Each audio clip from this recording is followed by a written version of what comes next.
નમસ્કાર, આપ જોઈ રહ્યા છો TV9 રાજ્યના અત્યાર સુધીના તમામ ખાસ સમાચારો સાથે હું છું ઝરણા સોની। સમાચારોમાં સૌથી પહેલા વાત કરવાની છે એક એવી વાત કે જેનાથી ખેલૈયાઓની મજા જે છે તે સજામાં પરિવર્તિત થઈ શકે છે। જી હા, બાકીના નોરતાના રંગમાં મેઘો ભંગ પાડી શકે છે। ગરબાના શોખીનો માટે હવામાન વિભાગે ચિંતાજનક આગાહી કરી છે, જ્યાં રાજ્યના કેટલાક જિલ્લામાં રેડ તો કેટલાક જિલ્લામાં ઓરેન્જ એલર્ટ આપવામાં આવ્યું છે। એટલે કે હવે બાકીના નોરતામાં મેઘો મન મૂકીને વરસે તો નવાય નહીં। સુરત, નવસારી, વલસાડ તેમજ ડાંગમાં વરસાદે રેડ એલર્ટ જાહેર કરાયું છે, જ્યારે કે અમરેલી અને ભાવનગરમાં અતિ ભારે વરસાદનું ઓરેન્જ એલર્ટ આપવામાં આવ્યું છે। તો સ્થિતિને જોતા માછીમારોને પણ 5 દિવસ દરિયો ન ખેડવાની સૂચના આપવામાં આવી છે। તો અમદાવાદમાં પણ આગામી 2 દિવસ ભારે વરસાદની શક્યતા છે।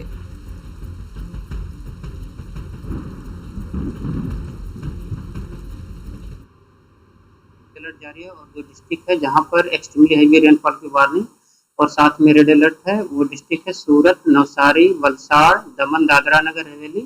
और इसके अलावा जो गुजरात रीजन के डिस्ट्रिक्ट है उसमें heavy to very heavy rainfall की वार्निंग है। और सौराष्ट्र रीजन में बात करेंगे तो कल के लिए सौराष्ट्र रीजन में अमरेली और भावनगर के लिए वेरी हैवी रेनफॉल की वार्निंग है और साथ में ऑरेंज अलर्ट जारी है।